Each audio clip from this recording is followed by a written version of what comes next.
General, tama?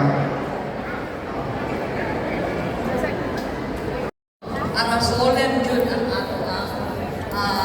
program na ito ay this is very memorable to you. Kapila ka po yung pag-antos ninyo, no? Nga karyada pa yung napa nag-link ito kaya? Take your seats na. Dali ito ako. Kasi naman pala. Okay na kami. Okay.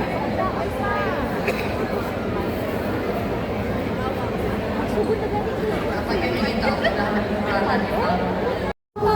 Ay, mga api, ang matay ng dahil sa'yo.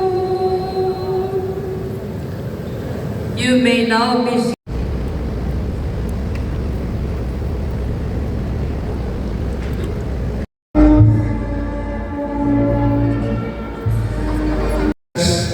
will run after you. Thank you, and to God be the glory.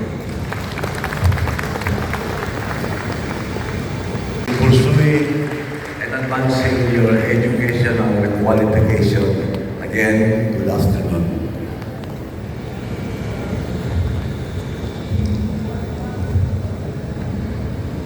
And now, we have come to the mass putting of the graduates.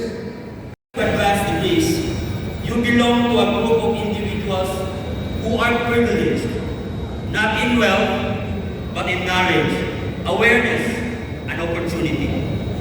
And with that privilege comes responsibility, accountable, and ethical.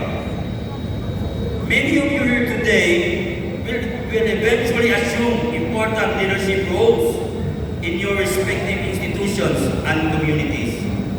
Some of you will become school principals, or maybe even better. Some of you may become master teachers, academic administrators, and leaders in educational institutions.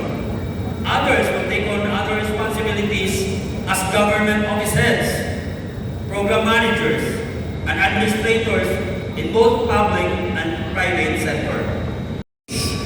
And citizens who hope for better services and better leadership. And that is where your leadership becomes important.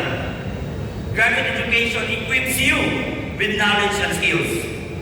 But the real value of that education lies in how you use it. Your knowledge can strengthen institutions.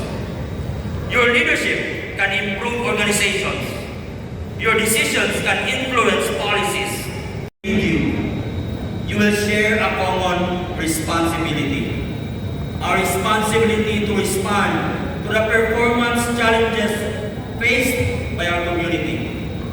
In education, we continue to confront concerns with literacy levels, with reading proficiency, learning outcomes, and the overall quality of education. In government and public service, we face the constant challenge of improving the system, strengthening governance, and ensuring that programs truly benefit to serve the people.